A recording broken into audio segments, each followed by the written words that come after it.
Angeline, femme seule et délaissée, poursuivie par quelque chose que l'on peut voir, que l'on peut entendre, ou même que l'on peut percevoir, se retrouva seule dans les bois, poursuivie par quelque chose que l'on peut voir, que l'on peut entendre, que l'on peut regarder, que l'on peut percevoir sous une forme humaine, poursuivie par quelque chose, délaissée par son mari, par sa famille, par les personnes qui l'entouraient, par son entourage, délaissée par toute personne qui l'avait connue. Elle disparut de la surface de la terre, portée disparue depuis longtemps, délaissée dans la forêt. Elle courut à travers les sentiers, à travers la forêt, à travers les arbres, délaissée par les personnes qui l'entouraient. Angeline était poursuivie par quelque chose que l'on pouvait voir, que l'on pouvait toucher, que l'on pouvait entendre. Elle se réfugia alors dans un chalet, une maison abandonnée, où se trouvait une table en bois ancien, sur lequel il y avait des gravures. Il y avait un tourne-disque, un ancien tourne-disque. Il y avait 3 livres empilés l'un sur l'autre, du côté du pied droit de la table. À l'intérieur, on pouvait entendre le parquet grincer. Il y avait 2 bibliothèques sur lesquelles il y avait des livres, des encyclopédies. Elle les prit les uns après les autres, déposèrent alors une pile de 3 livres à côté du pied gauche de la table. À côté du pied gauche de la table, elles passèrent son temps à lire les livres, à en faire des piles. Elle prit alors une machine à écrire qu'elle avait trouvée dans une des boîtes, des tiroirs qu'il y avait juste en dessous des bibliothèques, des tiroirs qu'elle avait ouverts, dans lesquels elle avait regardé. Il y avait une machine à écrire et une machine à coudre. Elle prit la machine à écrire, elle déposa la machine à coudre juste en dessous. Elle se mit alors à écrire l'histoire qu'elle avait vécue, les personnes qui l'avaient délaissée, son entourage et tout ce qu'elle avait vécu. Elle se mit alors à coudre certaines choses, telles que des vêtements chauds pour pouvoir y passer la nuit. Elle s'est assise sur cette chaise qu'il y avait près de la table, un ancien rocking chair. Elles y passèrent la nuit. Pendant très longtemps, elle écrivait ce qu'elle entendait, ce qu'elle voyait, ce qu'elle avait autour d'elle. Elle écrivait qu'elle avait passé sa journée à fuir les personnes qui la persécutaient. Que notamment, en fuyant les personnes qui la persécutaient, les personnes qui l'entouraient, les personnes de son entourage, l'avaient cru disparue, mais elle fuyait une personne qui la persécutait, qui l'avait prise comme cible. Plus tard, elle est arrivée dans ce chalet, munie de 2 armoires, ce chalet qui était muni de 2 armoires, une sur le côté, sur lequel il y avait des encyclopédies, des livres, triés par couleur, par classification, par genre, par taille. Elle les lut alors les uns après les autres. Près de la table, elle y fit une pile de livres, de 3 livres, 3 encyclopédies les unes sur les autres. De l'autre côté du pied de la table, elle y fit une petite pile de 4 livres, 4 romans, des romans policiers. Dans un des tiroirs, en bas de la première bibliothèque, elle l'ouvrit et elles trouvèrent alors une machine à coudre, par-delà laquelle elle sortit la machine à coudre et commencèrent à la poser sur la table, sur laquelle elle se mit alors sur le rocking chair. Elle avait cousu des vêtements chauds pour passer la nuit, car elle savait que cet endroit était délabré et abandonné depuis longtemps. Elle prit alors la machine à écrire, après avoir mis les vêtements qu'elle s'était cousus elle-même. Il faisait froid, humide, l'endroit avait l'air délaissé et abandonné. Derrière elle, il y avait un pendule qui ne donnait plus l'heure depuis longtemps.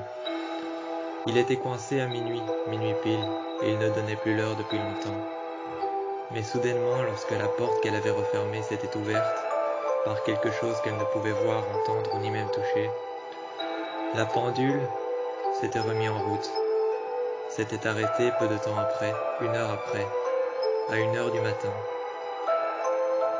Pour elle, ça devait être 1 heure de l'après-midi. C'était toujours la journée lorsqu'elle était délaissée et poursuivie par cette chose. Elle avait donc porté la machine à écrire jusque devant le tourne-disque. Elle avait porté la machine à écrire jusque devant le tourne-disque, là où elle s'était mise à écrire tout ce qu'elle avait vécu, les personnes qui l'avaient délaissée, les personnes qui avaient laissé leur passé derrière eux, qui avaient laissé son existence derrière eux. Elle était portée disparue dans la ville dans laquelle elle avait fui. Dans la ville dans laquelle elle avait fui, elle était portée disparue. Personne ne se souciait de son existence, du fait qu'elle avait existé ou qu'elle soit portée disparue. Elle avait commencé à écrire que toute la ville, toutes les villes qu'elle avait parcourues, les endroits, les pays, les nations, les cultures qu'elle avait parcourues, elle les avait oubliées. Elle était arrivée dans cet endroit dont la porte ne se refermait pas. Elle avait beau la fermer, mais elle se réouvrait. Elle s'était demandé, après avoir lu quelques romans policiers, quelques fictions qu'elle avait trouvées dans des encyclopédies, classées par classification, par taille, par genre. Elle lut alors des thrillers pendant des années, des jours et des mois.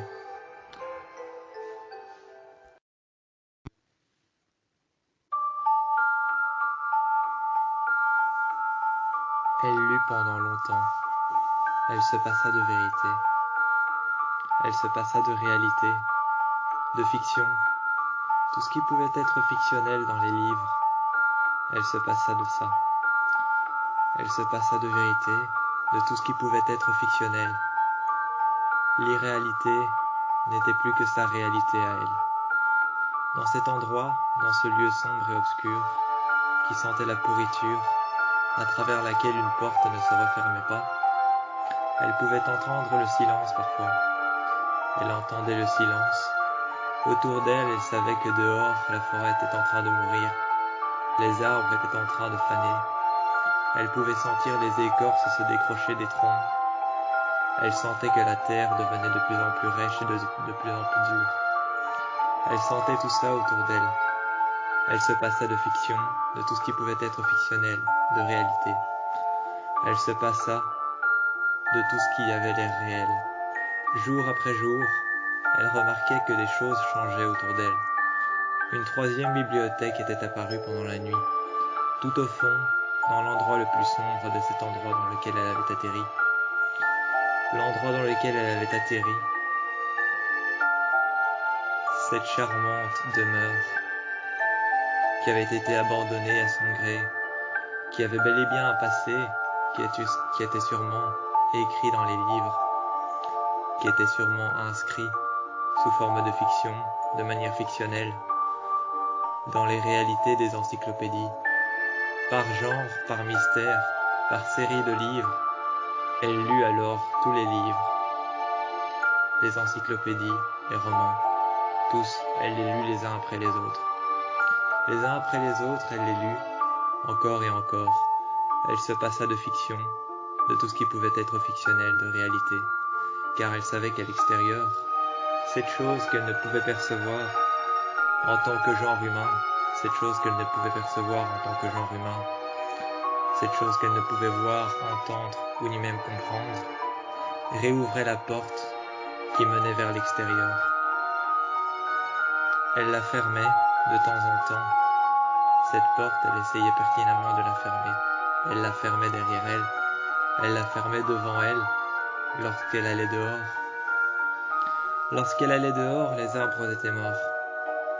Lorsqu'elle allait à l'intérieur, elle voyait qu'avec elle, avec son ombre, avec sa silhouette, il y avait de la fumée qui rentrait. Le parquet grinçait. La porte ne se referma pas, car cette chose était toujours avec elle. Elle ne pouvait l'apercevoir en tant que genre humain. En tant que genre humain, elle ne pouvait l'apercevoir. Elle lut alors tous les livres des 4 bibliothèques. Une 4e bibliothèque était apparue, à côté de la pendule, qui ne donnait plus l'heure, mais qui donnait l'heure de quelque chose d'autre, lorsque ce même quelque chose d'autre, cette chose qu'elle ne pouvait percevoir en tant que genre humain, apparaissait.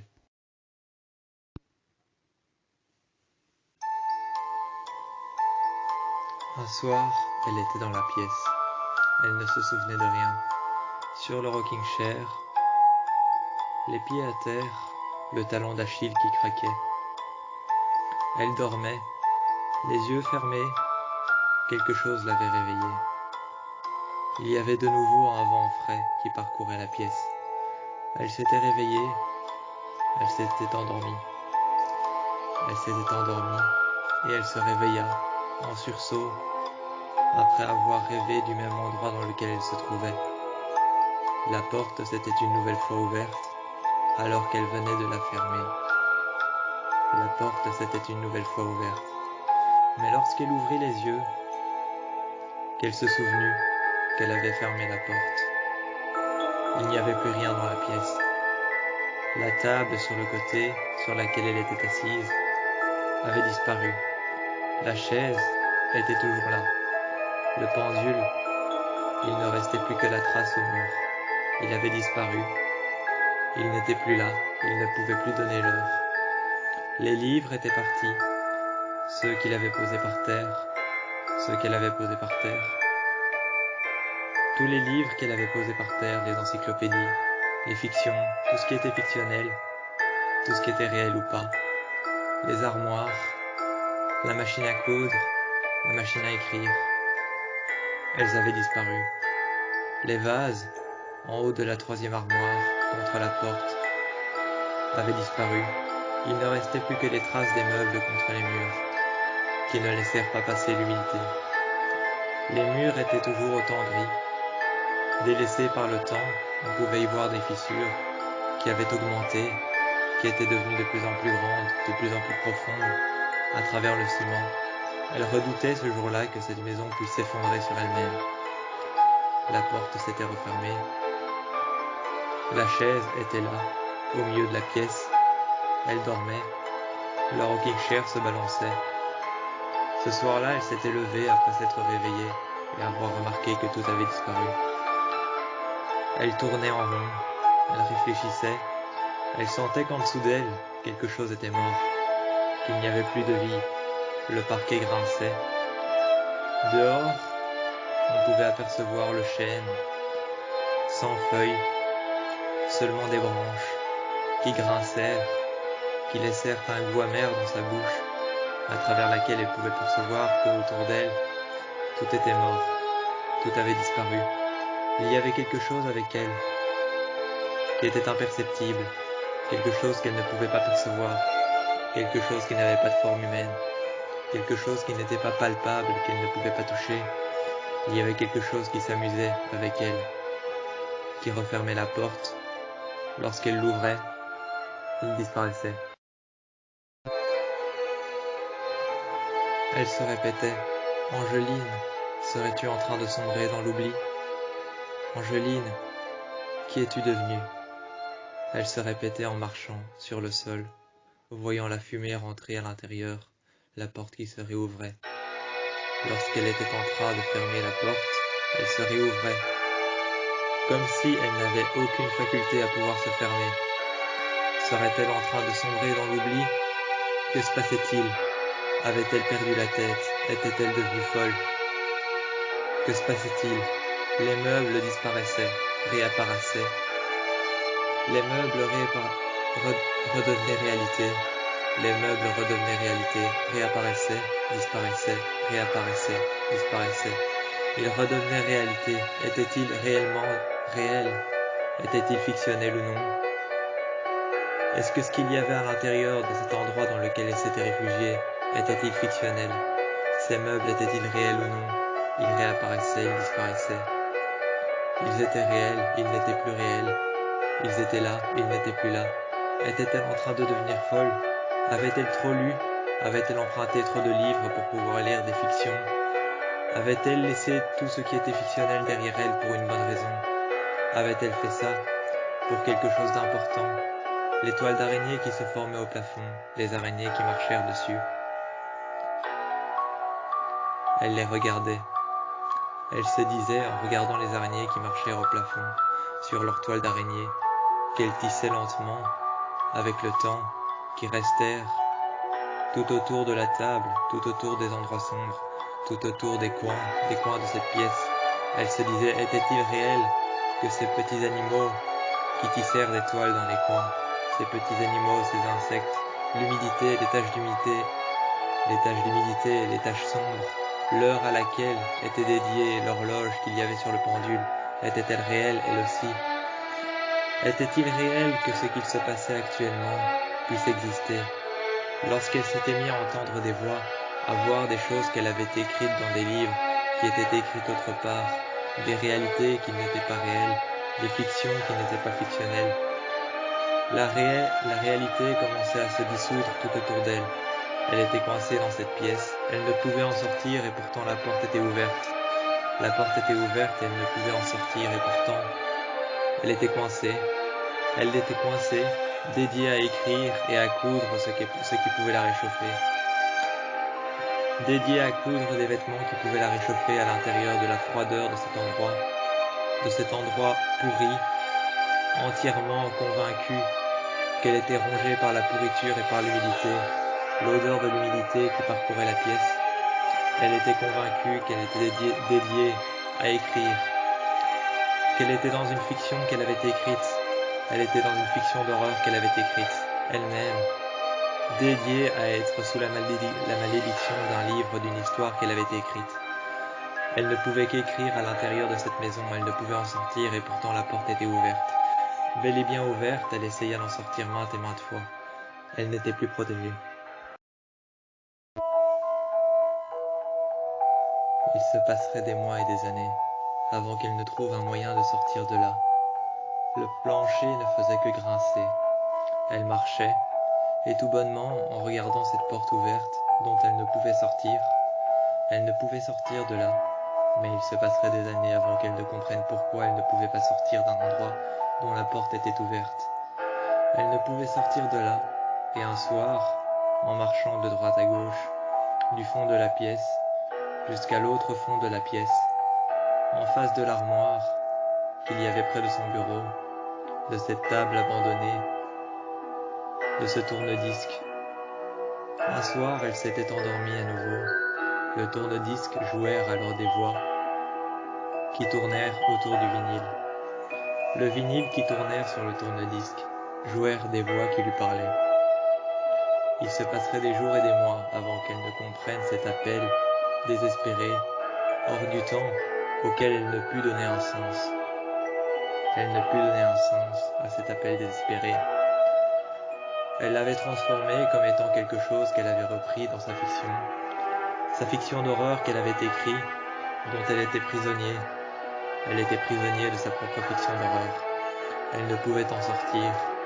Elle ne pouvait sortir de sa fiction d'horreur. Elle était prisonnière de son propre roman, de ses propres récits, de ses propres écrits.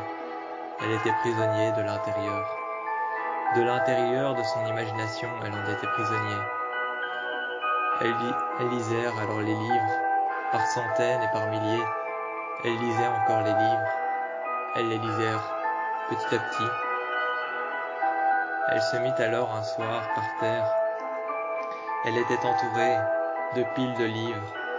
Par terre, elle lisait les livres. Elle les lisait encore et encore. La porte était ouverte et derrière elle laissait un éclat blanc par terre, une lumière blanche et infime, par-delà laquelle on pouvait voir qu'à travers cette lumière blanche, de la fumée rentrait en masse. Elle était éblouie par cette lumière blanche, mais elle était de dos à la porte. Elle n'était pas convaincue de pouvoir cette fois-ci sortir, et elle lisait les livres. À l'intérieur de tous les livres qu'elle avait pris qui n'étaient pas les siens, elle remarquèrent que sa fiction était écrite. Il ne fallait plus que trouver un endroit dans lequel remettre les livres, remettre sa fiction dans l'ordre qui avait été écrit dans plusieurs livres différents, classés par classification, par genre, par type, par ordre. Il ne fallait plus que trouver les bons livres, les remettre dans l'ordre pour pouvoir recréer la fiction qu'elle avait écrite, la malédiction dans laquelle elle était prisonnière, à l'intérieur de cet endroit. Cet endroit qui sentait la pourriture, qui sentait le mort. Elle savait qu'il y avait pertinemment des gens qui étaient venus là bien avant elle, mais elle ne savait pas où ils étaient partis. Elle ne savait pas où ils étaient partis, mais elle savait qu'il y avait des gens qui étaient venus ici bien avant elle. Sinon, cet appel désespéré, à quoi avait-il servi? Avait-il servi à un appel désespéré, tout simple pour pouvoir lui faire peur, l'effrayer lorsqu'elle s'était réveillée? Ou à autre chose? Un jour, la porte s'était fermée pendant la nuit. Elle vint à s'ouvrir. La lumière fut rentrée de la poussière, de la fumée blanche, qui vint à réveiller Angeline, qui était assise à la place du rocking chair sur la table. Et soudainement, assise à la table, elle se réveilla. Elle ouvrit les yeux et elle vit une femme à travers la poussière blanche, qui estompa un peu la pièce de l'obscurité qui envahissait les murs. Cette femme blanche, aux yeux frêles, blancs, elle avait l'air aveugle, elle marchait, contorsionnant ses bras vers l'avant, vers l'arrière. On pouvait entendre les phalanges de ses mains, les os de ses bras craquaient. Elle avait l'air difforme. Ses yeux étaient noirs. On pouvait distinguer l'obscurité qu'il y avait à l'intérieur, la haine, le désarroi et la vengeance qu'elle souhaitait avoir. Sur ses bras, d'une couleur pâle, sa peau qui était d'une couleur pâle, son visage qui était renfermé, faisant refléter dans ses yeux la haine, la vengeance. On pouvait voir que dans ses yeux reflétait de la haine, de la vengeance, de la violence. Elle n'avait qu'une seule envie, se venger de ce qui lui était arrivé, le sort qui lui était arrivé. Ce soir-là, à travers la poussière blanche, on vit cette femme arriver, qui vint à chercher Angeline, qui s'était réveillée sur son banc, sur son bureau, sur cette table dans le coin. Elle s'était réveillée, elle s'était levée du rocking chair. La femme s'avançait vers Angeline, ses bras sur lesquels on pouvait voir que la couleur pâle de ses bras était en train de pourrir. Il y avait de la moisissure sur son dos, elle avait la peau sur les os, une robe blanche qui tombèrent et qui flottèrent avec la poussière blanche et le vent. Elles s'avancèrent vers Angeline, ses yeux blancs, à travers lesquels on pouvait voir que la noirceur de ses yeux reflétait de la vengeance, de la haine, de la terreur, du désarroi, de la destruction même, de la destruction intérieure. On pouvait voir que ses yeux reflétaient de la destruction intérieure, de la vengeance, de la haine, du désarroi, un désir ardent de vouloir tuer toutes les personnes qu'il y avait devant elle. Elle ne souhaitait que cela, une vengeance. Mais qui allait-elle tuer? Elle prit alors Angeline en la regardant dans les yeux. Elle prit alors Angeline en la regardant dans les yeux. Angeline qui évita son regard pour ne pas être terrorisée par la vengeance et la haine qui reflétaient ses yeux.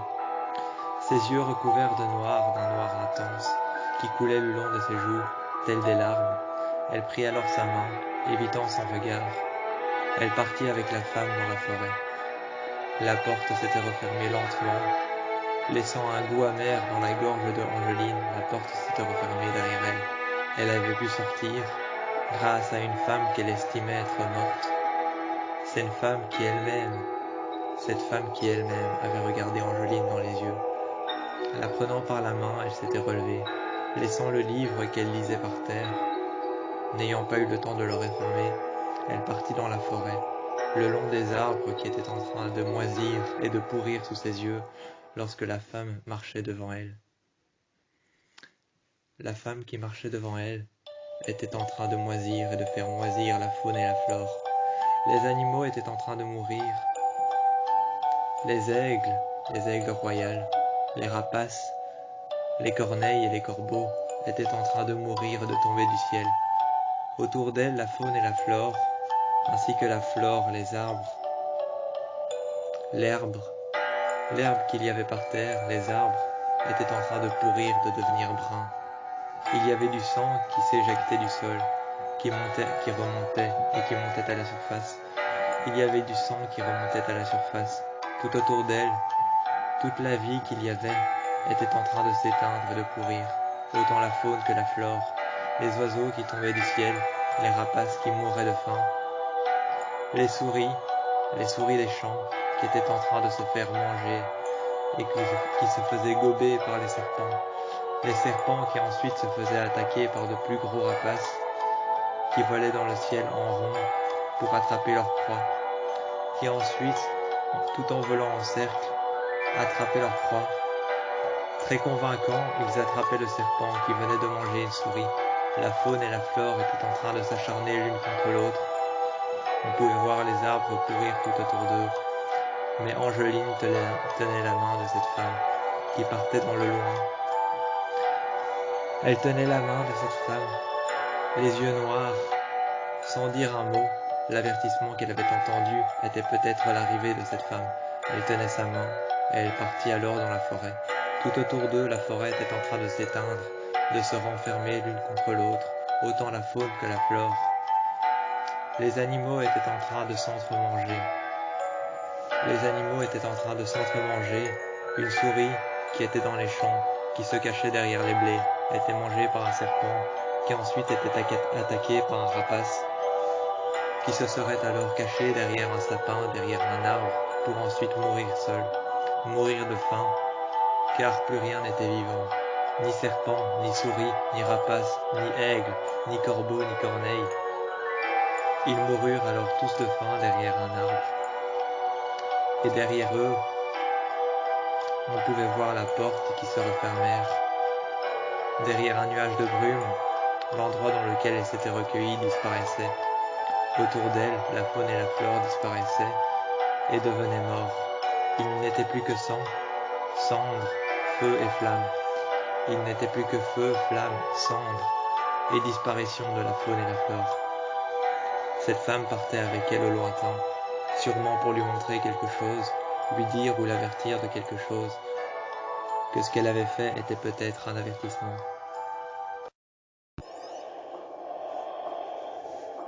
Ils marchèrent dans la forêt, le long d'un sentier de planches abîmées, construites par l'homme. On pouvait entendre qu'autour d'eux, la forêt était en train de s'abîmer mutuellement. Les arbres se frottèrent les uns contre les autres. On pouvait entendre le bruit de l'écorce tombée du tronc, ainsi que les branches qui étaient en train de grincer, faisant un bruit atroce, telle une respiration d'un mort. Les branches étaient en train de grincer, de faire le bruit d'un mort, de créer et de co-créer entre eux le bruit d'un mort, une respiration, un grincement, un bruit atroce, telle une personne qui marchait sur des branches abîmées, un sentier construit par l'homme, sur lequel il ne put s'arrêter. Ils continuèrent encore, à travers toute la forêt, sombre et obscure.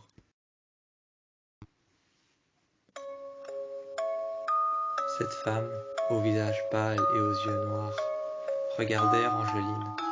Lui tenant la main, elles s'arrêtèrent au bord d'un lac. Toutes les deux, la femme au visage pâle et au regard noir, dit à Angeline, « Je t'offre les réponses dont tu as besoin. Derrière le saule, tu en trouveras les réponses. » Angeline se mit alors à marcher. La femme au visage noir, au regard pâle, aux yeux blancs, lui dit alors, en lui faisant un geste de la main, lui dit alors, « Le saule pleure la destruction de la forêt. Le saule pleure la destruction de la forêt. Je t'offre les réponses dont tu as besoin. » Angeline marchèrent le long du sentier. Construit par l'homme, les branches et les arbres qu'il y avait par terre grincèrent sous ses pieds. On pouvait entendre les branches qui craquèrent. On pouvait entendre le saule pleureur pleurer la destruction de la forêt. On pouvait entendre le sentier construit par l'homme se détruire et ne devenir plus que poussière. les branches qui craquèrent, qui pourrissaient avec l'humidité, qui ne devenaient plus que pourriture, plus que terre, qui sentait l'humidité tout autour d'elle. Angeline, qui sentait l'humidité tout autour d'elle, cherchait les réponses dont elle avait besoin. Derrière le tronc, s'avérait-il possible qu'il y avait les réponses dont elle avait besoin pour sortir de cet endroit? La femme au regard noir, au visage pâle, disparut. Angeline regarda devant elle. Le saule pleurait. Des gouttes qui tombèrent le long des branches. Des gouttes qui tombèrent le long des branches étaient en train de lacérer les feuilles. Par-delà le lac, on pouvait voir qu'il y avait de la vapeur d'eau qui montèrent jusqu'aux pieds de la jeune fille sur la balançoire qui était accrochée à l'une des branches du saule pleureur. Juste au-dessus du lac, aucun moyen de sortir. Elles détournèrent l'attention de la jeune fille, essayant de regarder son visage, mais la jeune fille détournèrent l'attention de Angeline, qui essayèrent de percevoir son visage. Mais cependant, la jeune fille n'en était pas une. Elle n'était qu'un esprit errant au-dessus d'un lac, dont elle ne pouvait quitter la balançoire.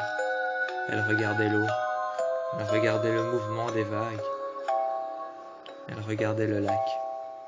Elle ne pouvait quitter cette balançoire, ce n'était qu'un esprit errant. Il n'était pas malsain, il n'était pas malveillant. C'était un esprit, l'esprit d'une jeune fille perdue, qui avait fait de la balançoire dans des temps anciens, et qui n'a pas pu sortir de là, n'a pas pu être sauvée par sa mère, par ses parents ni par ses proches. Elle est morte de faim et de soif sur une balançoire. Depuis, elle erre en dessous de ce saule pleureur, sur cette balançoire, et elle regarde le mouvement des vagues, la vapeur monter jusqu'à ses pieds, la vapeur d'eau. Angeline trouvèrent des réponses.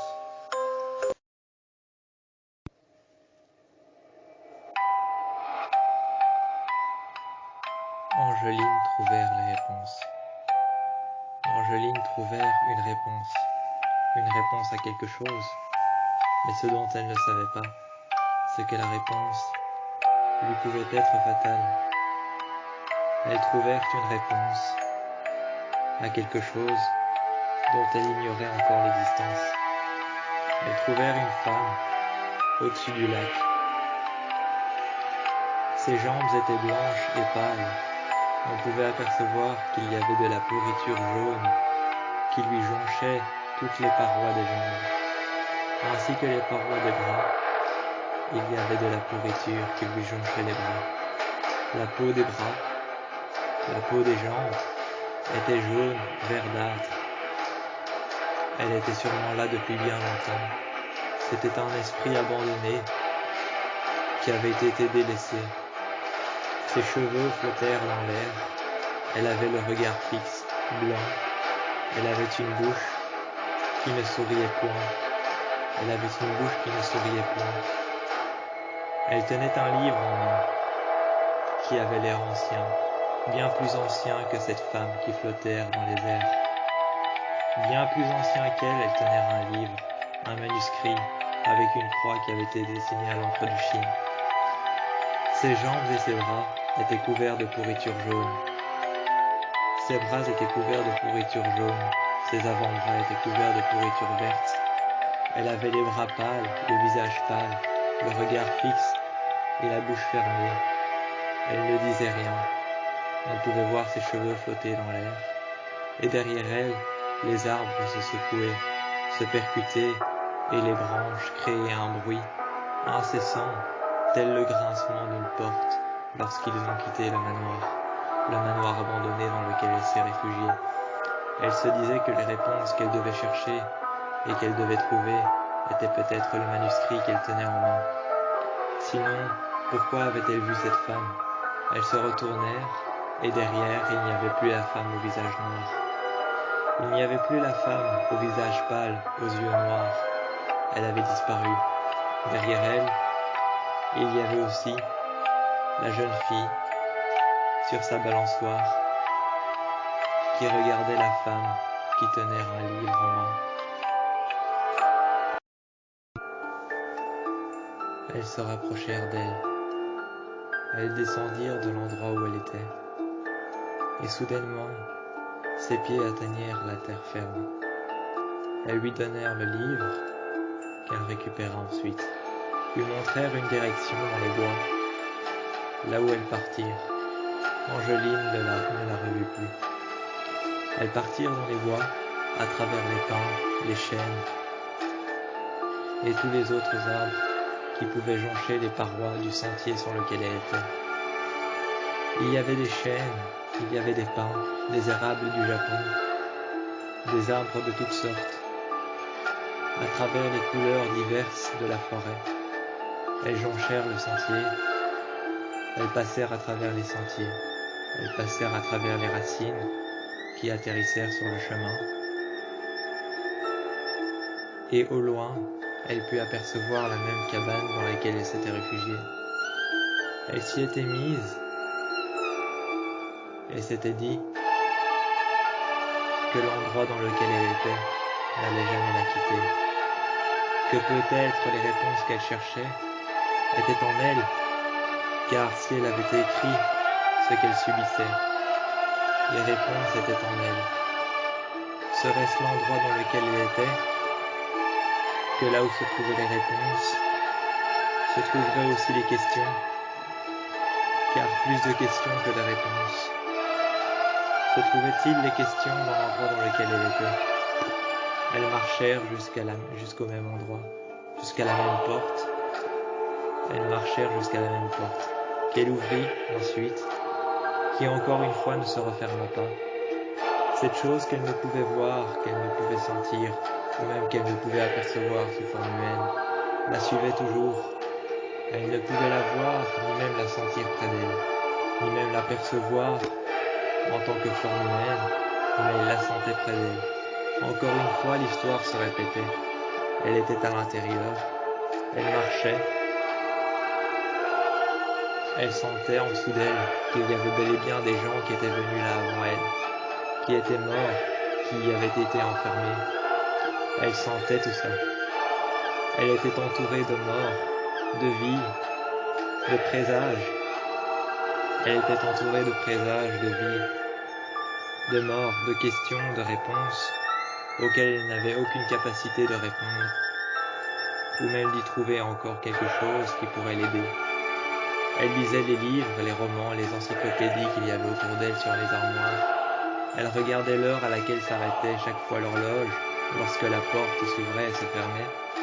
Mais autour d'elle, rien que la mort, le présage que quelque chose la regardait, l'observait et faisait en sorte qu'elle revienne à la case départ à chaque fois qu'elle traversait un sentier quelconque.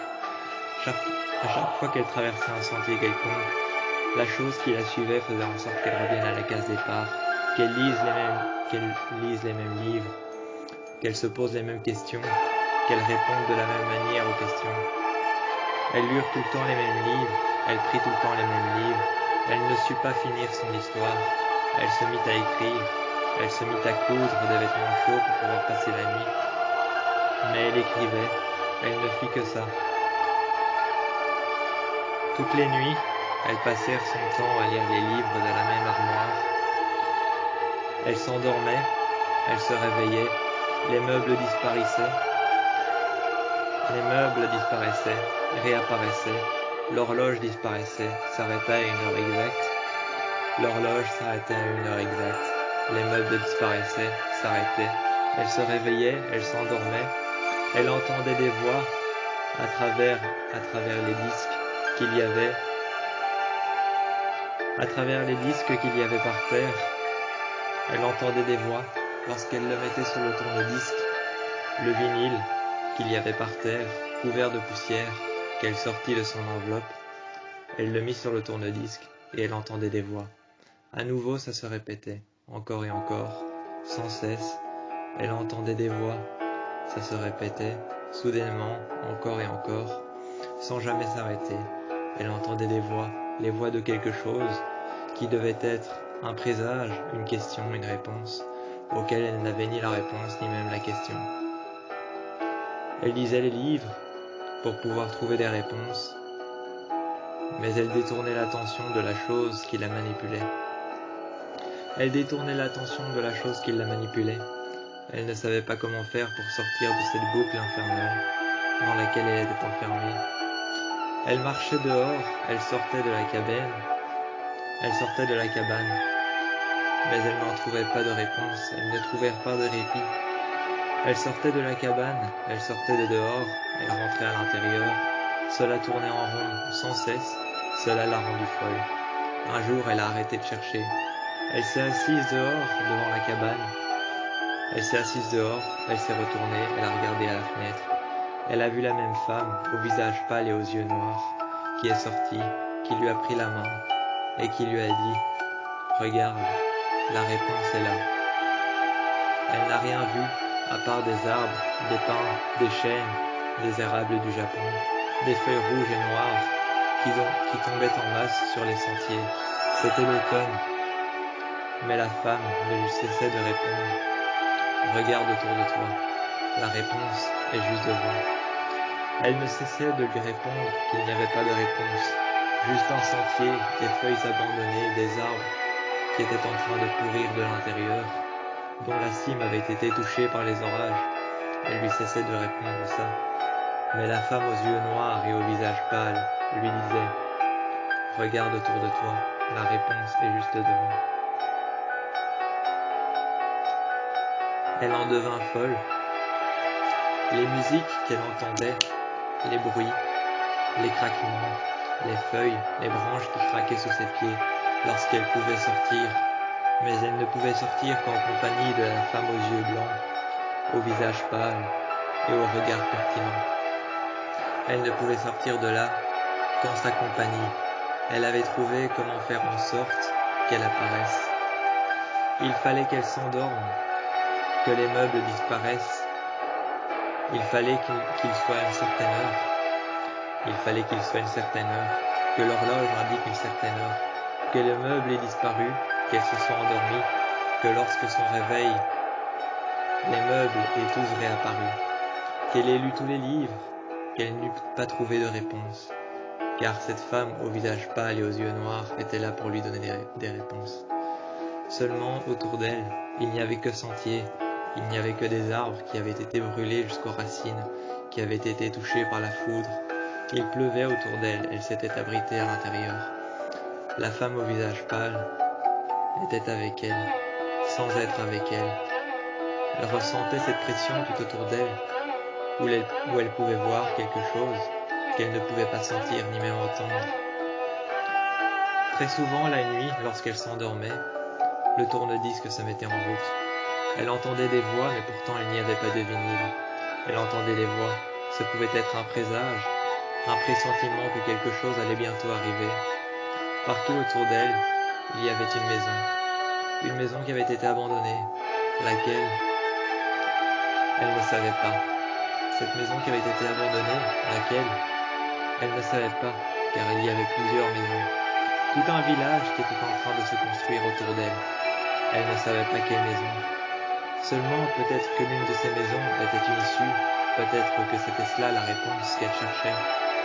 Dans son roman, son histoire parlait d'un endroit dans lequel il y avait plusieurs habitations, un village dans lequel il y avait plusieurs habitations, qui avait été abandonné à son gré par les habitants. Dans son roman, dans son livre, cela parlait de ça. Est-ce que ce qu'elle écrivait au fur et à mesure des jours, des heures passées, des mois et des années, était en train de se réaliser petit à petit autour d'elle? Était-ce la réponse qu'elle cherchait? Est-ce que la réponse qu'elle cherchait serait seulement écrite devant ses yeux, serait pertinemment construite devant ses yeux lorsqu'elle aura fini son livre? Lorsqu'elle aura fini son livre, est-ce que la réponse qu'elle cherchait sera pertinemment construite sous ses yeux? Est-ce que la forêt ne serait plus un amas d'arbres grillés par la foudre? Est-ce que la forêt ne serait plus un amas d'arbres brûlés par la foudre, dont la cime a été pertinemment cramée, les feuilles qui tombèrent encore et encore en masse? Pouvait-elle encore pertinemment savoir que autour d'elle, l'histoire qu'elle écrivait allait se réaliser? Quand allait-elle atteindre la réponse?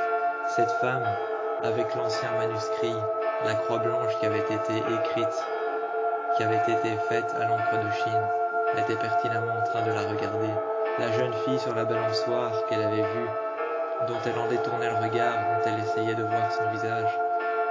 Cette jeune fille n'avait pas de visage, car la première fois qu'elle l'a vue, elle était pertinemment en train de la regarder. Un jour, elle est descendue de sa balançoire. Elle l'a regardée et elle lui a dit « Les réponses que tu cherches ne sont pas là où tu penses. Quelles sont ?» Elle est donc partie, à l'opposé de l'arbre, là où elle avait vu la femme avec le manuscrit, qui s'était rapprochée d'elle pour le lui donner. Elle avait pris le manuscrit et est partie à l'opposé de cette femme qui était en train de flotter les jambes dans l'air, les jambes qui étaient couvertes de pourriture, ainsi que ses bras qui étaient jaunes couvertes de pourriture. Elle sentait l'humidité et la terre. Elle était partie, elle s'était remise en l'air, ses cheveux qui flottaient avec le vent. C'était magistral. Derrière elle, les arbres qui se frottèrent les uns contre les autres. On pouvait entendre le bruit d'un grincement venir des branches qui se tapèrent les unes contre les autres. Il y avait un grincement derrière, comme le bruit d'un fantôme qui essayait de murmurer à son oreille. Derrière elle, elle apercevait tout et n'importe quoi. Il y avait des arbres qui brûlèrent, il y avait la foudre qui touchèrent la cime jusqu'à la racine. Il y avait la foudre des arbres, des nuages qui touchèrent les arbres, brûlant la cime jusqu'à la racine. Ils étaient brûlés, ils devenaient noirs, tels des arbres qui étaient des arbres d'ébène. Ils devenaient noirs, ils étaient cramés. Ils étaient brûlés jusqu'à la cime, jusqu'aux racines. On aurait dit des arbres d'ébène. On aurait dit des arbres d'ébène tout autour d'elle, mais ce n'étaient que des arbres brûlés. Elles tournèrent autour d'elle, elle était perdue dans les sentiers. Elles ne retrouvèrent plus l'endroit dans lequel elle s'était protégée. Ce petit chalet, cette porte blanche, elles ne retrouvèrent plus la sortie. Elle s'était protégée dans un endroit qu'elle croyait bienveillant. Mais elle s'était trompée. Le manuscrit qu'elle avait était pertinemment entre les mains de quelqu'un qu'elle ne soupçonnait pas être le diable. Quelqu'un qu'elle ne soupçonnait pas être le mal incarné, le diable, ou encore quelqu'un de malsain. Cette femme, aux yeux pertinemment fixes, blancs, les cheveux en l'air, les mains pourries, recouvertes de pourriture, qui sentaient la terre et l'humidité, s'était approchée d'elle, touchant la terre ferme. Ses pieds marchaient vers elle. Elle voulait récupérer son manuscrit. Elle voulait pertinemment récupérer son manuscrit. Elle voulait qu'elle ne trouve pas les réponses. Elle voulait que Angeline ne trouve pas les réponses. Elle l'a suivie tout le long du sentier. Mais elle est arrivée devant cette porte blanche. Elle est rentrée à l'intérieur, et à l'intérieur, la jeune fille de la balançoire, la femme au manuscrit, la femme au visage pâle et aux yeux noirs, toutes les trois lui avaient montré une direction opposée chacune, l'une à l'autre lui avait montré une opposition de direction opposée l'une à l'autre. Elle lui avait montré un endroit dans lequel elle devait aller, 3 endroits dans lesquels elle devait aller pour trouver 3 réponses à laquelle elle pourrait se protéger de cet endroit, de cette porte qui s'ouvrait et qui se fermait, de cet endroit dans lequel elle était prisonnier de son roman, dans lequel peut-être à la fin il y aurait la réponse. Qu'allait-elle faire? Suivre la femme au roman, suivre la femme au manuscrit, suivre la femme au visage pâle et aux yeux noirs, suivre la petite fille de la balançoire. Qu'allait-elle faire? Qui allait-elle suivre? Qui allait-elle écouter? Elles continuèrent le long des sentiers, à travers les arbres et derrière les troncs, à travers les branches et en haut des feuilles, à la cime des arbres et aux racines. Elles pouvaient apercevoir des mains qui sortaient des sentiers, qui essayaient pertinemment de lui attraper les mollets. Elle apercevait la petite fille de la balançoire, la femme au visage pâle et la femme du manuscrit, lui montrant la même direction. Dans la forêt, elles avaient la même opinion de l'endroit dans lequel Angeline devait aller.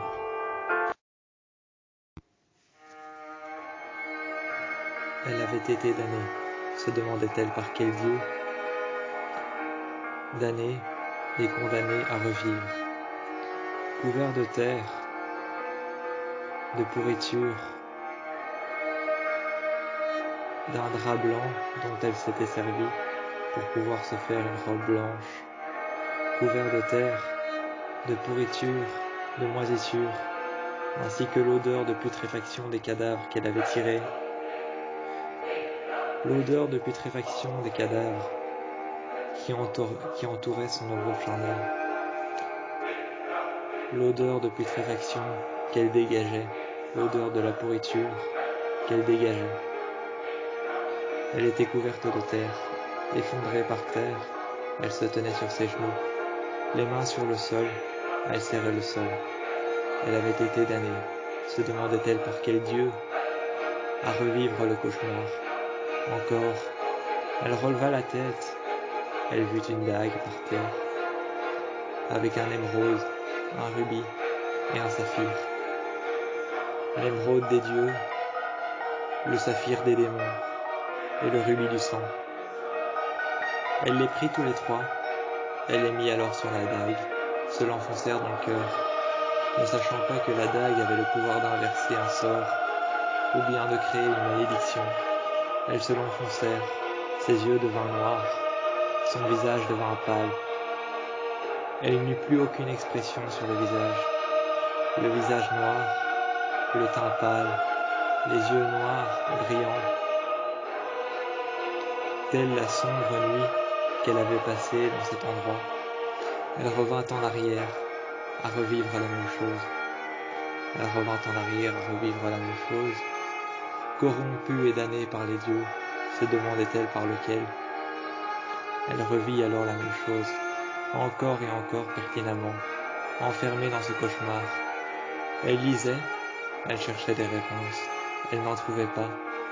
Elle se voyait derrière les flammes, enfermée, brûlant telle la putréfaction des cadavres qu'elle avait brûlés. Elle se voyait derrière les flammes, frappant contre la porte, contre la vitre, frappant contre la vitre, creusant un trou pour pouvoir s'échapper, enlevant les parquets, enlevant les dalles, creusant sur les murs, à s'en arracher les ongles, à crier et à sang. Elle creusait contre les murs, elle creusait contre les dalles, elle enlevait les parquets, elle était en train d'hurler, à crier, à sang, elle était en train de brûler. Elle brûlait vivante, on pouvait voir ses yeux devenir noirs. Était-elle en train de devenir démon, malédiction, était-elle damnée pour l'éternité? Elle était condamnée à marcher. Elle marchait à travers la forêt, mais à travers ses yeux noirs, sa bouche qui n'avait aucune expression, son visage pâle, qui ne reflétait que la mort, la putréfaction des cadavres qu'elle a brûlés. On pouvait voir qu'elle ne reflétait qu'une seule chose, le portrait de sa réflexion qui se répétait encore et encore, à être enfermée dans cet endroit, contre lequel, à mort, à cri et à sang, elle était en train de gratter contre les parois. Elle en laissèrent des ongles, du sang, de la peau, de la chair fraîche, des molécules, ainsi que peu importe la malédiction qui lui était tombée sur le dos. Elle en laissèrent des choses, des empreintes, des traces comme quoi elle avait été là. Elle avait été là, et elle marchait, encore et encore, damnée par les dieux, se demandant pourquoi son visage était comme ça.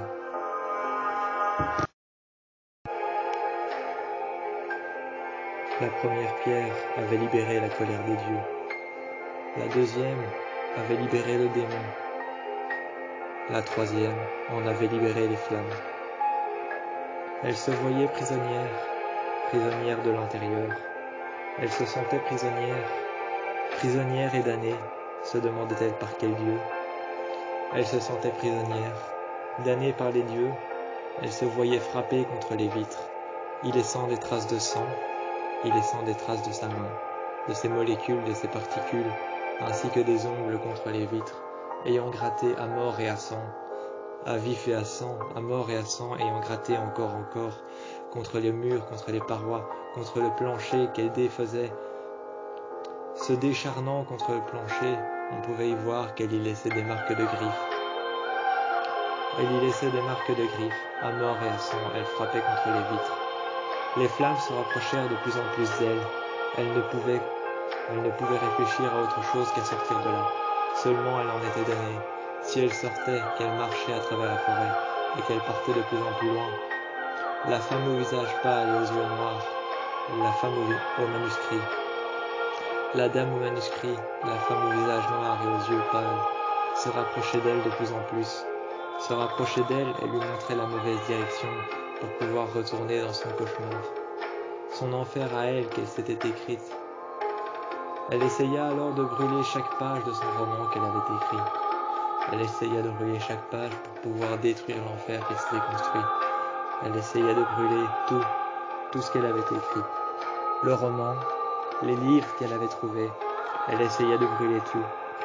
Mais rien ne fonctionnait. Elle avait trouvé un moyen de sortir de là. Seulement, ce moyen était-il le bon? Elle trouva alors un moyen pour sortir de là, brûler les pages. Mais était-il exclusivement le bon? Brûler les pages de son livre? Allait-elle détruire les maisons qui s'étaient construites juste devant? Ou allait-elle en construire d'autres? Le village allait-il se construire entièrement? Allait-il être habité par les démons? La colère des dieux allait-elle s'abattre sur elle? La dague, ainsi que les pierres qui la construisaient, allait-elle faire rentrer les flammes à l'intérieur d'elle, de son âme? Les flammes allaient-elles brûler son âme? Les démons allaient-elles l'envahir? Allait-elle devenir plus que noirceur et plus que haine? Allait-elle devenir comme la femme qu'elle a rencontrée, la femme au visage pâle, la femme au manuscrit, ainsi que la femme qu'elle a vue et qui l'a amenée dehors? La femme qui l'a amenée dehors à pouvoir se répéter incessamment, allait-elle devenir comme elle, vengeresse, destructrice? Allait-elle devenir comme la femme au visage noir et au visage pâle? Allait-elle devenir comme la femme au manuscrit? Ne sachant pas quoi faire, elle s'est arrêtée, à regarder ses yeux dans un morceau de miroir qui avait éclaté avec les flammes. Ils étaient noirs, la pupille dilatée en 11%. Elles serrèrent les mains sur le sol, regardant qu'il y avait de la terre en dessous de ses ongles. Il y avait du sang sur ses doigts, sur ses mains, sur ses paumes qui avaient été lacérées par les bouts de verre contre lesquels elle avait gratté à cri et à sang. À cri et à sang, elle s'était acharnée contre les murs, contre les parois, contre les vitres. Avait-elle encore une seule chance de survie? Avait-elle encore une seule chance de survivre? Le silence était imposé lorsque son corps a été retrouvé devant le feu. Lorsque son corps a été retrouvé devant le feu, devant la putréfaction. Son corps a été retrouvé, elle sentait la putréfaction, les flammes, le carbonisé, elle sentait la haine. Elle émanait la haine, elle sentait la putréfaction, elle sentait la terre, l'humidité, la pourriture, la putréfaction des corps qu'elle a brûlés. Saura-t-elle devenir un jour la personne qu'elle était quand elle est entrée dans cet endroit? Saura-t-elle redevenir un jour la personne qu'elle était quand elle est entrée dans cet endroit? Seulement aujourd'hui, condamnée à marcher, sans cesse condamnée à marcher et à se répéter le cauchemar qu'elle s'est inventé, qu'elle s'est construite. Le silence s'était épris d'elle, les voix qu'elle entendait s'étaient épris d'elle. Elle n'était plus qu'un simple jeu. Elle n'était plus qu'un simple jeu pour les démons qui avaient envahi son âme. Elle n'était plus qu'un simple jeu pour les démons qui avaient envahi son âme. Elle n'était plus que braise ardente pour les flammes qui l'avaient brûlée. Elle n'était plus qu'une personne pour les dieux qui avaient été condamnés, qui avaient été damnés. Se demandait-elle encore par quel Dieu? Les mystères, les secrets, les démons, les flammes, les dieux, les vengeances, les voix qu'elle entendait. Se demandait-elle ce qu'elle s'était devenue? Qu'allait-il advenir d'elle lorsqu'elle serait partie? Allait-elle gagner? Allait-elle perdre? Était-ce un jeu? Était-ce un défi? Quelque chose qu'on lui avait lancé? Quelque chose qu'elle devait réussir ou perdre? Était-ce un jeu? Un défi? Les voix, les démons, les flammes, les dieux qui s'étaient épris d'elle, son âme qui avait brûlé, les démons qui s'étaient épris de sa conscience. Allait-elle sortir un jour de cette boucle répétitive? les livres qu'elle a lus, les mots, les pages, les paragraphes, la ponctuation, les livres, les mots, les pages, les paragraphes, la ponctuation, chaque mot, chaque son qu'elle a entendu, chaque voix, la manière de les dire, la manière de les lire, la manière de les entendre, chaque son, chaque mot, chaque paragraphe, chaque phrase, chaque intonation qu'elle a entendue, en une langue ou en une autre. A-t-elle été épris de ça, simplement pour ce qu'elle était, une femme et une écrivaine?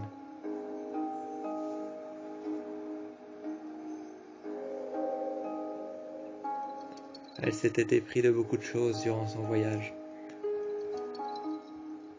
mais de celle-ci, avait-elle abandonné à son gré sa propre vie pour s'en prendre aux flammes, pour que son âme puisse brûler, pour que les démons puissent s'en prendre à elle, pour que ses yeux puissent devenir noirs de haine et de rage, d'inconscience, pour que son subconscient soit contrôlé par les démons? Était-elle épris à ce point-là par les textes, par les phrases et par les mots, par les intonations et par ce qu'elle entendait, par les voix et les appels au secours, pour que son entourage, son conscient et son inconscient, soient épris de démons, pour que son âme soit brûlée en enfer, et que son âme ne devienne plus que flamme et braise ardente? Autour d'elle, le silence était le seul bruit qu'elle pouvait entendre. Comment concevoir la haine d'une telle femme, lorsqu'on est emprisonné dans l'enfer qu'on s'est construit? Comment concevoir cela? Elle n'avait plus que le regard des vides. Elle regardait par terre. Elle en serrait les mains. Elle en ressentait la douleur. Elle en faisait abstraction, mais elle en ressentait la douleur de ses paumes, de ses pommettes, de ses fossettes qui ont été lacérées contre les vitres qui lui ont explosé à la vue, les vitres qui lui ont explosé aux pommettes, qui lui ont explosé au visage. Elle en était lacérée, méconnaissable. Elle en ressentait la douleur, mais elle en faisait abstraction. Comment concevoir une telle douleur lorsqu'on ne peut pas la ressentir, ni même la voir, ni encore moins la toucher?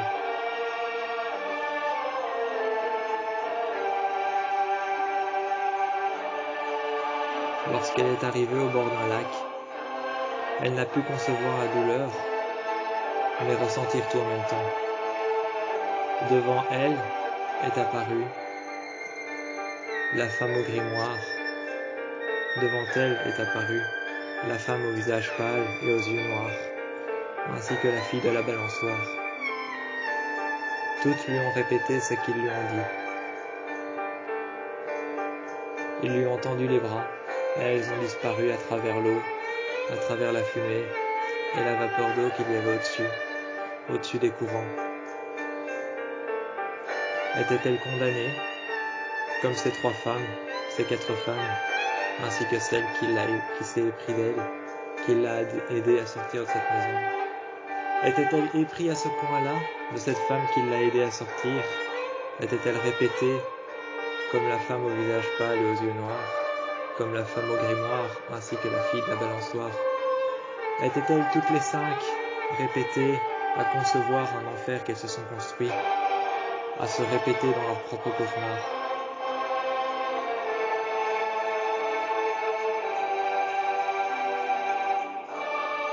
Avait-elle à ce point-là touché les démons, aperçu que son enfer était devant elle?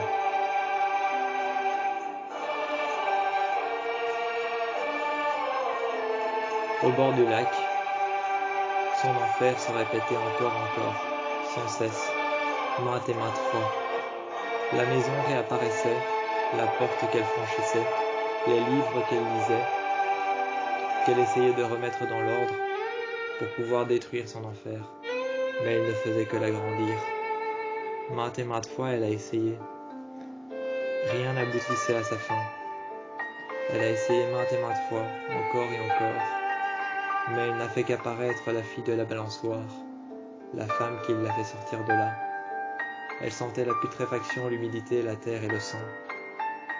le feu et les flammes qui lui brûlaient l'âme, la douleur qu'elle ressentait, dont elle faisait abstraction, la femme au visage pâle, la femme au grimoire, la petite fille de la balançoire, la femme qui l'a aidée à sortir de là. Elle n'en faisait qu'abstraction, car elle savait qu'elle faisait partie de son propre cauchemar qu'elle s'était créé et construit.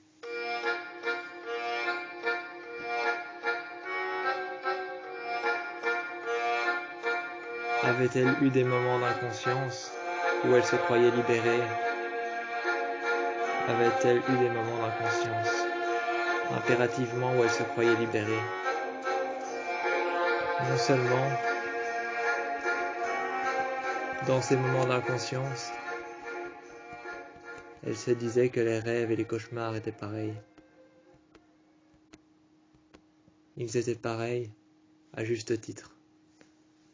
Dans les cauchemars, il n'y avait que silence, il n'y avait que haine et désarroi. Imaginez ce qu'il y a dans un rêve.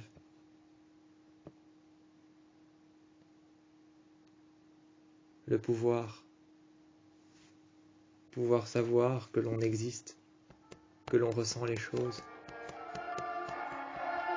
que l'on est là, bel et bien à l'endroit où l'on doit naître. On est là, bel et bien à l'endroit où l'on doit naître, où l'on doit mourir. Ça, c'est un rêve. Un cauchemar, nous sommes dans un endroit que nous ne connaissons pas. Nous sommes quelqu'un que nous ne connaissons pas. Est-ce que nous sommes réellement ces personnes? Ou nous les incarnons? Que se passe-t-il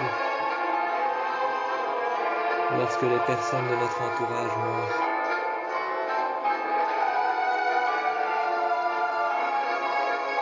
Que se passe-t-il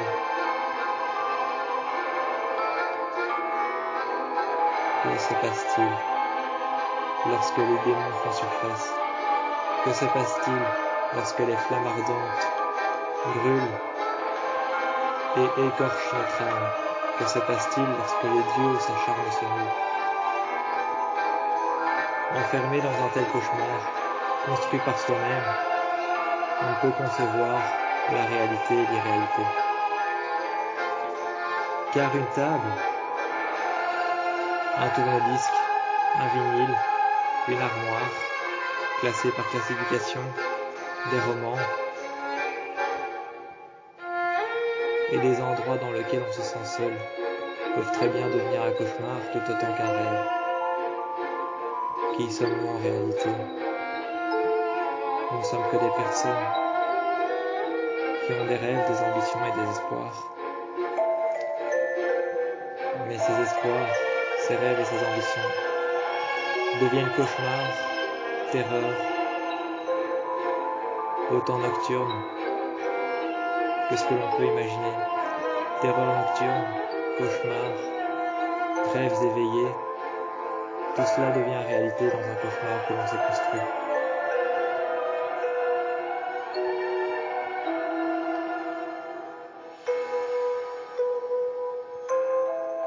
Sachant que les plus grandes réalités sont souvent les plus grandes terreurs. Les yeux noirs, le regard livide, elle entendait les voix. Elle les entendait, partout où elle allait. Elle avait été récupérée, mais cette fois-ci, elle n'avait pas été récupérée par ce qu'elle pensait être la police, les ambulances, ou qui que ce soit pour venir la chercher, prendre soin d'elle. Elle avait été récupérée par les pompes funèbres. Elle termina alors sur une chaise, assise. On examina son corps, et elle termina sur une table, en métal, froide, aussi froide qu'elle lorsqu'on l'a retrouvée près de la porte. Étalée par terre, couverte de sang de terre, jonchant le parterre, elle sentait la pourriture, la haine, le désarroi. Elle sentait les émanations du corps qu'elle a brûlé. Elle sentait le brûler et le calciner. Elle était démon et haine. Allait-elle revenir dans une autre vie, une vie antérieure, dans laquelle elle allait vivre un second cauchemar? Car elle était répétée à devoir se répéter. Elle était damnée par les dieux, Elle était morte, elle ne savait plus se demander par qui. Trouvée devant sa porte, inconsciente de ce qui se passait, elle ne savait plus se demander par qui elle était allée, par quel Dieu lui avait fait subir ça. Par-t-elle seule se demandait-elle, par-t-elle seule, quel Dieu aurait pu me faire subir ça? Qu'ai-je bien pu faire pour subir ça? Qu'est-ce qui s'est passé? Qui suis-je devenu? Quel démon s'en était pris à moi? Quelles flammes ardentes a brûlé mon âme, mon conscient et mon subconscient? Pourquoi ai-je dû en avoir le cœur net? Pourquoi ai-je franchi cette porte? Pourquoi suis-je arrivé là? Pourquoi ai-je écrit ce roman? Pourquoi ai-je construit mon cauchemar?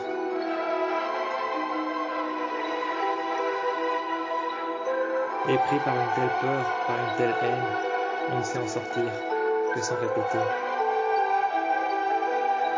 Et pris par une telle peur, une telle haine, on ne sait que se répéter. On ne peut s'en prendre qu'à soi-même lorsqu'on construit notre propre cauchemar.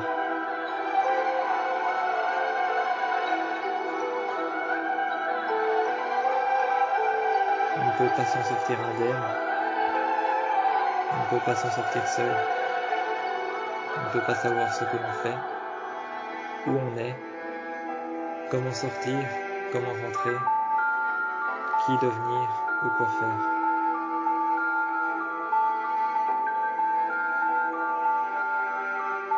J'ai réussi à comprendre lorsque j'ai su que c'était moi, la fautive. Je me suis assoupi, je me suis endormi devant la porte, à l'extérieur. Un démon a pris possession de moi. Une voix m'a entendu, on m'a retrouvé. Aujourd'hui je suis à la mort, sur une table froide. Qui étais-je pour mériter ça? Une femme, une écrivaine, venue dans cet endroit. Et j'ai entendu les voix, les appels. De la femme au visage pâle et aux yeux noirs, la femme au manuscrit, et celle qui m'a aidé à sortir. Les trois femmes qui sont venues ici avant moi. Et la jeune fille de la balançoire, qui n'a jamais pu descendre, qui n'a jamais été sauvée par ses proches. Qui ont-elles été, comme moi? Qui ai-je été pour mériter ça? Cet endroit va-t-il un jour être détruit? La femme au visage pâle va-t-elle un jour être libérée? La femme au manuscrit va-t-elle un jour être libérée? La jeune fille de la balançoire va un jour peut-être descendre? Va-t-elle un jour peut-être descendre? Ou non? Se poser des questions lorsqu'on construit son propre cauchemar. Se demander si on peut sortir, c'est la seule chose que l'on peut faire. Notre entourage, c'est la seule chose que l'on peut craindre. La femme au visage pâle, la fille de la balançoire, celle qui m'a aidé à sortir.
que Dieu nous tourne le dos et que les démons nous ouvrent ses bras.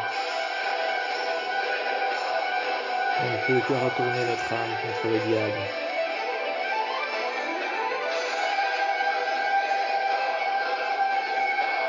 J'ai détourné le regard à Dieu. J'ai ouvert mes bras aux démons. Que dois-je faire après avoir construit mon propre enfer? J'ai détourné le regard à la mauvaise personne. J'ai ouvert mes bras aux mauvaises personnes. Les démons font maintenant partie de moi. Les flammes sont mon enfer et mon âme. Que vais-je advenir des prochains événements? Quels sont les prochains événements à venir? Quel est l'avènement que Dieu me réserve pour une âme damnée qui a ouvert ses yeux et a regardé les démons au plus profond de leur âme? Lorsque j'ai ouvert mon âme aux démons, que va-t-il advenir de moi? Si je ne suis plus une femme, mais que je suis un esprit damné et corrompu et accepté par le diable, par le mal, par une puissance ultérieure qui s'en est pris de l'endroit où j'étais, de ce que je faisais, de qui j'étais, de ce que je suis. Une femme, une écrivaine, dans un chalet, dans un manoir, fait de bois, de pourriture, de moisissure, de terre ferme, dans laquelle des corps ont été enfermés, des messages ont été passés, des secrets ont été dissimulés. Comme la lune ne reste pas bien longtemps, comme le soleil ne reste pas bien longtemps, le temps d'une journée, j'ai dissimulé les secrets d'une personne. Le temps d'une soirée et d'une nuit, j'ai dissimulé les secrets de quelqu'un. Une âme damnée et corrompue. Qui ai-je été? Qui suis-je devenu? Quel démon m'a ouvert les bras? Démanos, insidios, incubili, stemon, endevori, cataclysme, istendum, ognata, enstacademonios, et Filii, et Spiritus Sancti, en Dios. Ai-je demandé à un démon de m'ouvrir ses bras? Comme je le répète, au sacrifice du sang. Demonios, indevore, et Spiritus Sancti, et démon, et cataclysme. En sangela, en Dios. En devori, en blasphème, blasphéma.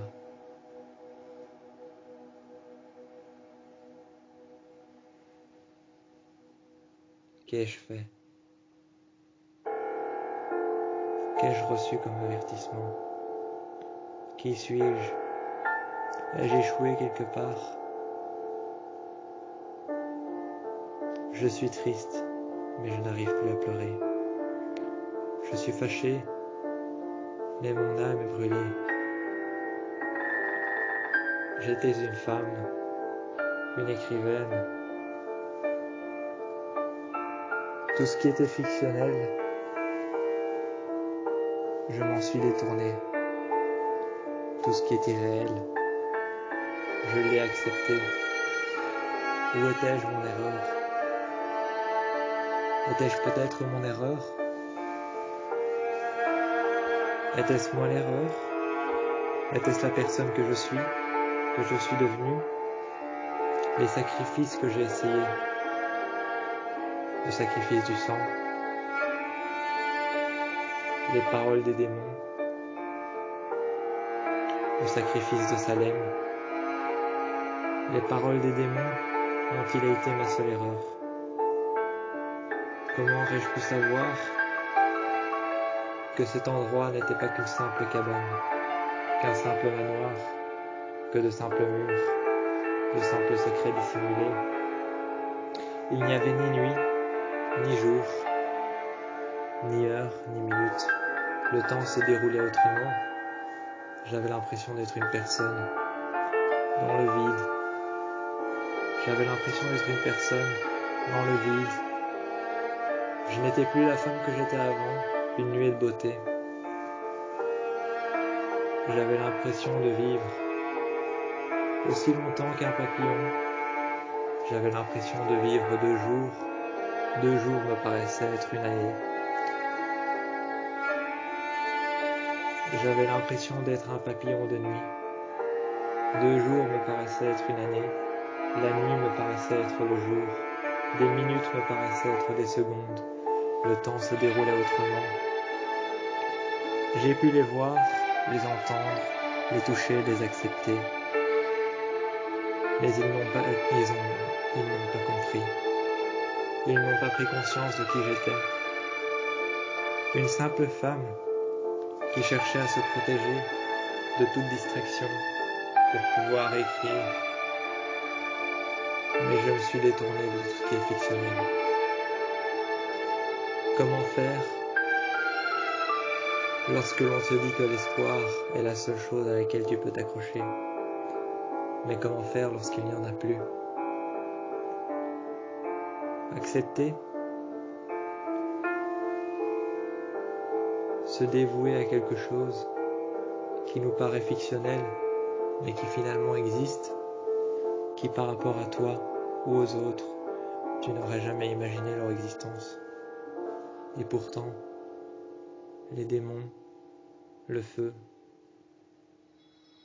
les cadavres, la pourriture, le sang, la terre, les corps que j'ai trouvés, ce que j'ai vécu, la femme au visage pâle et aux yeux noirs, la femme qui m'a sorti de là, qui m'a fait vivre un enfer, la fille de la balançoire, la femme au manuscrit.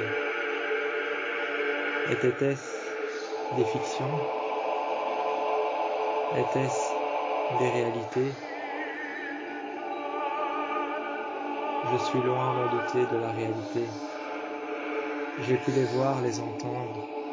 J'ai pu partager des secrets qui étaient dissimulés dans chaque brique de chaque mur. Mais était-ce vrai, ce qu'elle me disait? Suis-je un démon? Suis-je devenu la femme aux yeux noirs? Suis-je devenu les secrets dissimulés de la jeune fille de la balançoire? Suis-je devenu la personne que je voulais que je sois? Suis-je devenu la personne que je voulais que je sois? Suis-je devenu les secrets dissimulés de la femme au grimoire, au manuscrit? Suis-je devenu le jour? Suis-je devenu la nuit? Suis-je devenu les secrets dissimulés par-delà la femme au manuscrit, la femme au visage pâle et aux yeux noirs? Qui suis-je devenu? Un démon, une âme blasphémée, par tel Dieu m'y a obligé, par tel démon m'a possédé, par tels enfers je me suis construit, par tels endroits j'ai parcouru, me répétant incessamment. Arrivé face à un lac, j'ai vu la femme au visage pâle, j'ai vu son corps, j'ai vu ses yeux noirs. Elle m'a ouvert les yeux, elle m'a parlé. J'ai vu la femme au manuscrit.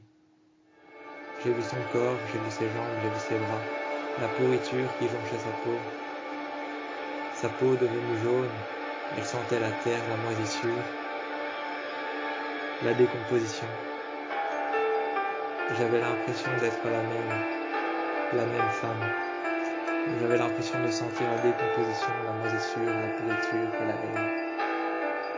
Était-ce la même femme? Étais-je devenu ce qu'elle voulait que je sois? J'avais l'impression de leur ressembler. Elles m'ont ouvert les bras, je suis rentré dans l'eau, au plus profond, jusqu'à ce que l'eau arrive à ma poitrine, jusqu'à ce qu'elle franchisse mon visage.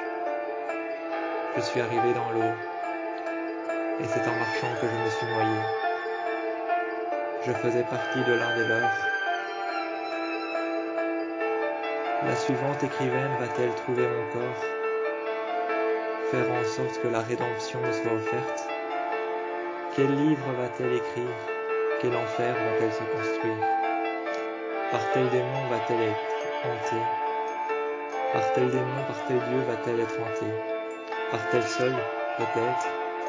Peut-être qu'elle sera son démon, son bourreau. Qui deviendra-t-elle?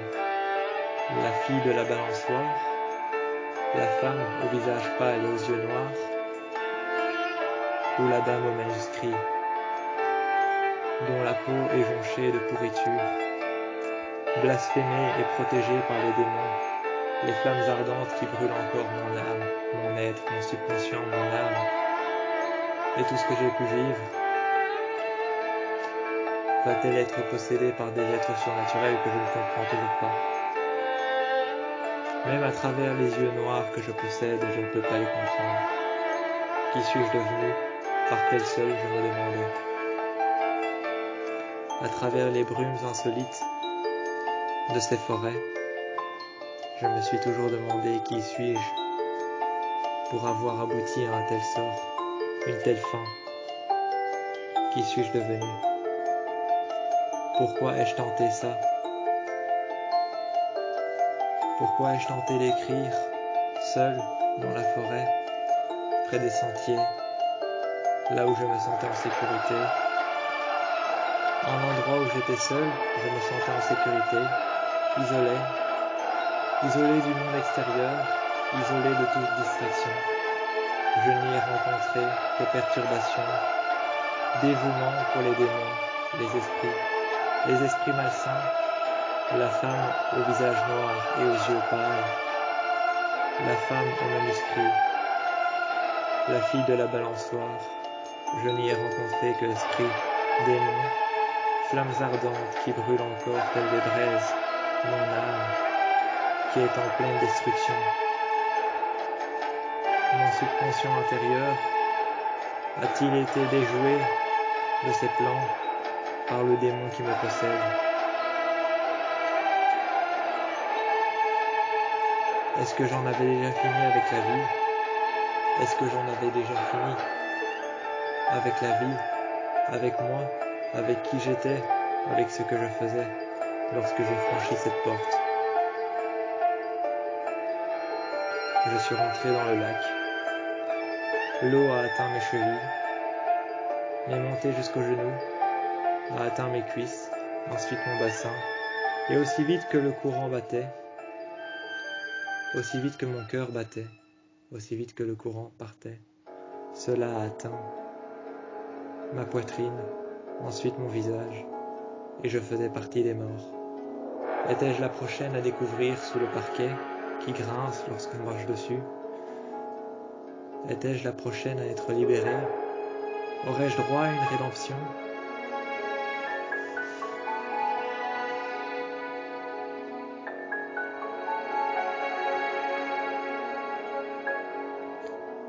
Une fois dans l'eau du lac, une fois dans l'eau du lac, la femme au visage noir, aux yeux pâles, m'a regardé, m'a ouvert les bras. La femme au manuscrit m'a rendu son manuscrit et m'a ouvert les bras. La fille de la balançoire m'a ouvert les bras. Je faisais partie de l'une d'entre elles. Je faisais partie de l'une d'entre eux. J'étais la prochaine âme à avoir une rédemption, à être découverte à travers les murs. J'étais le prochain appel à l'aide. J'étais l'odeur de la pourriture, l'odeur du sang, de la terre, de la moisissure et de la décomposition. Seulement, fallait-il me trouver dans le chalet, derrière cette porte, sous le plancher? Fallait-il sortir pour pouvoir me trouver dans l'eau du lac, dans les profondeurs? Lorsqu'une brume obscure et infime s'y imposa. Lorsqu'une brume obscure et infime s'y imposa, fallait-il me trouver dans le lac, ou à l'intérieur sous le plancher, décimé sous l'intérieur du plancher, par-delà la terre, le sang, la moisissure, la pourriture et l'humidité. Qui étais-je? Qui suis-je devenu? Quel démon m'a possédé? À qui est-ce que j'ai ouvert mes bras? De qui est-ce que je me suis détourné?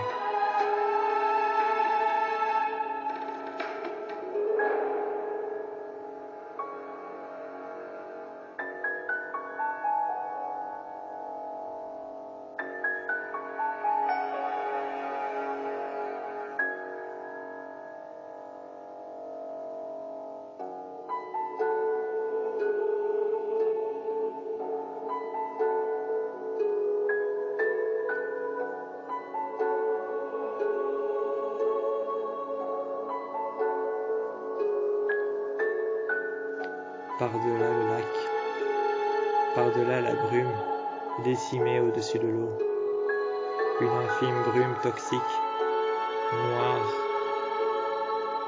et une lumière blanche par-delà les arbres, qui criait mon appel au secours, mon appel à l'aide. Serais-je décimé sous le parquet de cette maison, derrière cette porte, ou serais-je décimé tel un secret, à l'intérieur de l'eau et des profondeurs de ce lac?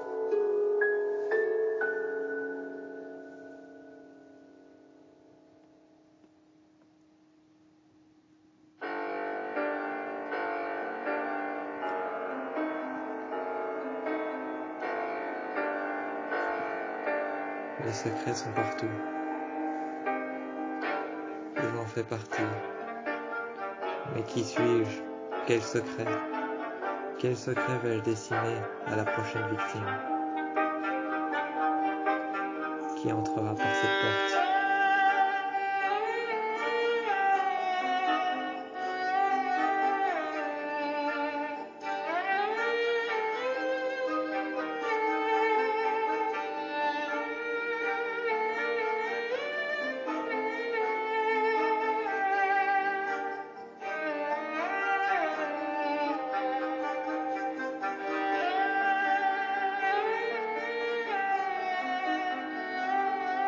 Par-t-elle seule, les démons font part de mon appel à l'aide, décimés dans le lac. Par-t-elle seule, les dieux dont je me suis détourné font part de mon appel à l'aide,